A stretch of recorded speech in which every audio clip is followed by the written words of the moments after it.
This year, a federal grand jury indicted the now retired bodyguard of New Orleans Mayor LaToya Cantrell. That indictment accuses Jeffrey Vappy of carrying out a romantic relationship with Mayor Cantrell while on the clock for the NOPD, then lying about it to the FBI. Many of the allegations in the indictment implicate Cantrell as well and mirror what we uncovered in our Outside the Office investigation. Here's a look back. August 2nd, 2022, one of the 22 days listed in the indictment when the U.S. government says NOPD officer Jeffrey Vappy fraudulently collected money from the NOPD while carrying out a relationship with Mayor Cantrell. At 8:03 in the morning, our reporting showed Mayor Cantrell arrived at the city-owned Upper Pentaba apartment with Officer Vappy.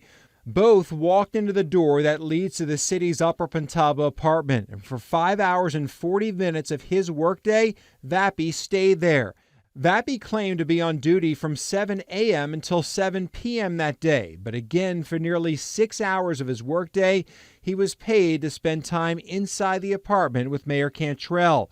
A public records request shows between 10 and 6 that day, the mayor didn't make or take one work call on her cell phones, and for those 8 hours only responded to 2 emails. When you are staying in a taxpayer-owned building and you have employees that are paid by the taxpayers have a right to know what you are doing in that property, and the taxpayers have a right to know what duties you are performing during those hours. Our investigation started back in 2022 by analyzing 45 days worth of video from a public security camera right outside the entrance to the city-owned apartment. We received the video through a public records request from the French Market Corporation. For the 35 days we spotted Cantrell at the apartment, Officer Vappy was there for 27 of them. Each day, the minimum amount of total time he spent there in one day was 1 hour and 1 minute. All totaled, in 27 days, he was inside for more than 112 hours. That video revealed out of the 4 officers paid to protect the mayor, Vappy was the only one who ever entered her apartment. August 16th of 2022, another date listed in the federal indictment. Vappy claimed to work from 9 a.m. until 9 p.m. that day. But we found about an hour before he went on the clock, Vappy arrived at the apartment. 20 minutes before his NOPD shift started, Vappy and the mayor left in workout clothes. More than an hour later, 10 a.m., they returned to the Pentaba and stayed there for more than 4 hours. According to her city calendar, the mayor was scheduled to make welcome remarks at 9:30 a.m. at a Baptist Foreign Mission convention.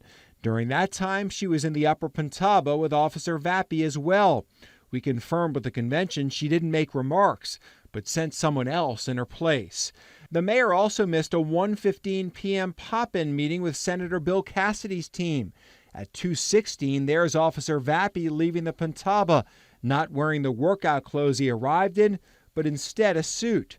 5 hours of his workday spent with the mayor, mostly inside the apartment. At 2:30, the mayor's calendar noted an in-person meeting about the Sewage and Water Board. 7 minutes after that meeting was supposed to start, the mayor left the apartment, dressed for work. According to a response to our records request, the mayor didn't send one email during that time, and the city says she didn't make one work phone call on her cell phones. Taxpayers are wondering, is business getting done? If business is getting done, are you carrying out your official duties? Are you doing the taxpayers' business? If so, what business is being done? Tuesday, August 9th of 2022, another day included in the indictment. Vappy arrived at the Upper Pentaba apartment just before 8 a.m. He wasn't listed as her security duty that day, but when the mayor arrived less than an hour later, they both stayed there most of the day. Vappy billed the NOPD for working 8 a.m. until 8 p.m. that day. The mayor had nothing scheduled on her calendar that morning, but did have 5 meetings later in the day. The first at 12:30, a regional planning commission meeting. 20 minutes after that meeting started, Cantrell sent an email saying she wouldn't be making it. She also had a 2 p.m. meeting scheduled with the head of the RTA, Alex Wiggins. At 12:53, she sent her scheduler an email. The subject line, phone disabled. The message asked her to reschedule that RTA meeting and said she would be in at 3:30 because she had to deal with a personal matter. Vappy left the Upper Pentaba at 3:09, the mayor at 3:39 p.m. From 8:42 in the morning until 3 o'clock, the mayor and Vappy were inside the Pentaba. City records show the mayor did not make one work phone call and only sent 3 emails, the 2 we told you about, and another at 12:31 about some streetlights not working.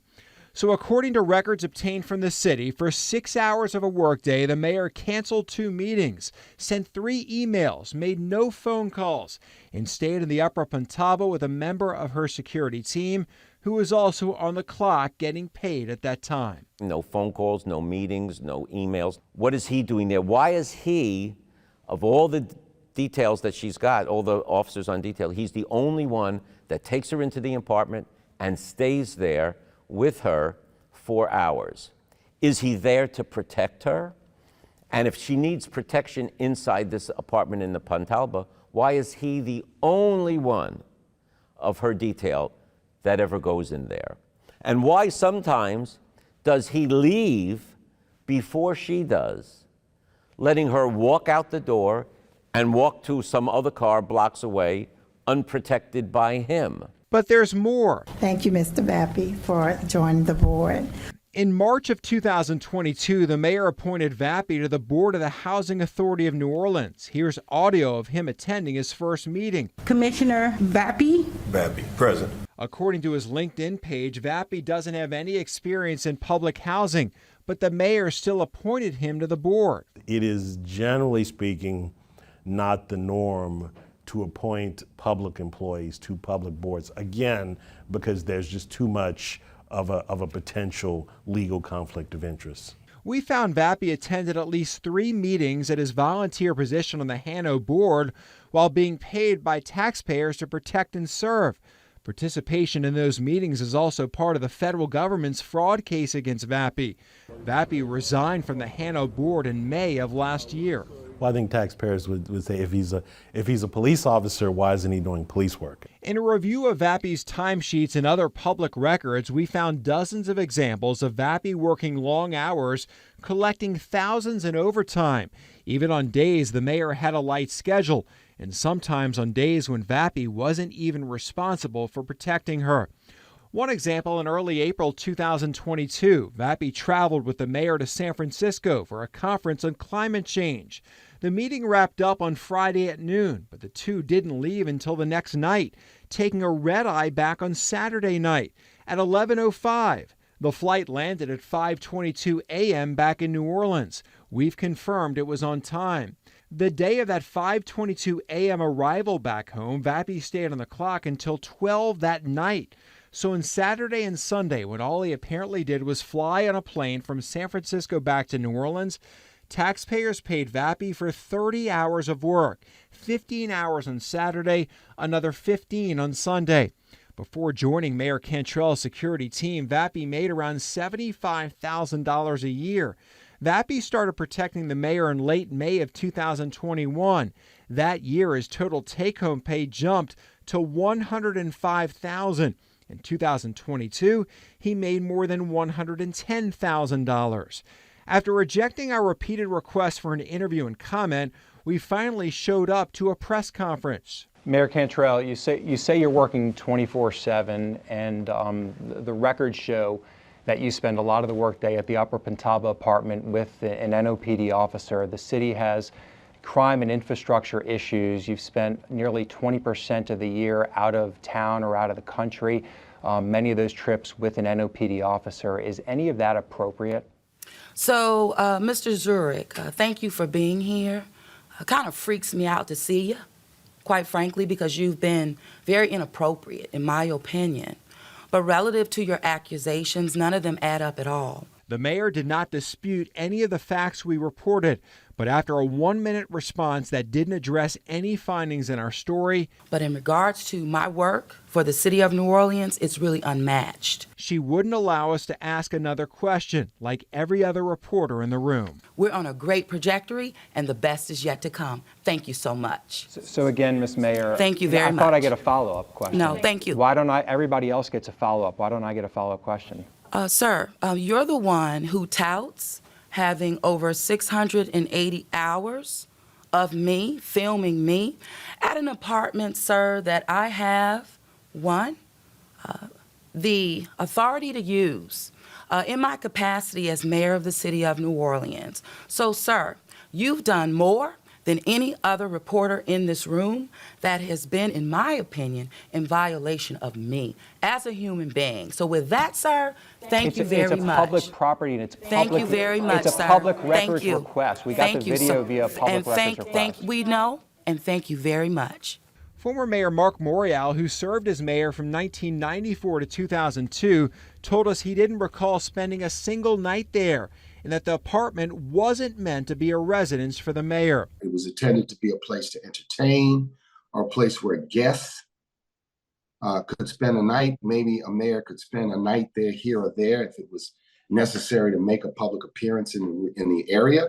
But it was never meant to be a residence for the mayor of the city of New Orleans, period. Following our reports, the New Orleans City Council passed an ordinance that limited the use of the apartment, not allowing any more overnight stays. But we uncovered over Essence Festival weekend in July 2023, the mayor and relatives and friends stayed at the apartment. There's the mayor and a member of her executive protection team wheeling in her suitcase. On Sunday, July 2nd, there's the mayor and 4 women arriving at 1:55 a.m. The lights going out at 4:12. The mayor didn't leave until that Sunday morning at 10:02. Well, it looks bad because it's a very clear law, and it appears that the mayor is deliberately violating the law. After that violation, the city council took the apartment away from the mayor, giving it back to the French Market Corporation. I think for a lot of council members and the public, the fact that you immediately saw it revert to personal use with no public purpose is what really was the straw that broke the camel's back. The head of the Metropolitan Crime Commission thinks Cantrell will eventually be indicted as well, and that the FBI could use evidence collected in the investigation into Vappie as part of any future indictment. Vappie's indictment alleges he and the mayor exchanged numerous voice messages where each utilized romantic terms of endearment and expressed their love. I think it's safe to know that they've known for quite some time that there was a federal investigation, as evidenced by the fact that both the mayor and Officer Vappie hired criminal defense attorneys last year. But I don't believe that either of them realized the extent of the government's case included their cell phone communications, text messages, photographs, and voice messages. So, and that's evident by the fact that you're seeing the government citing events that occurred in April of this year. So after they have lawyered up, so to speak, they still continue to communicate using their cell phones. Which the government had access to. Yes, exactly. Shortly before the indictment, Fox 8 reported on photos of Cantrell and Vappie dining at 2 French Quarter restaurants, both while Vappie was on the clock. Vappie was reassigned, and a Public Integrity Bureau investigation ultimately found 13 violations, including that Vappie claimed overtime while not actually working, and that he consumed alcohol while on the clock. Again, all reported by Fox 8. Vappie retired from the NOPD before that investigation was complete. Before Vappie's indictment, the U.S. Attorney sent 2 subpoenas to Fox 8 asking for copies of our outside the office reports. Fox 8 complied, handing over that video. Our stories launched FBI investigations into both Cantrell and Vappie, leading to Vappie's indictment. Sources tell us the investigation into Cantrell is ongoing, but includes questions about how the mayor spent time outside the office.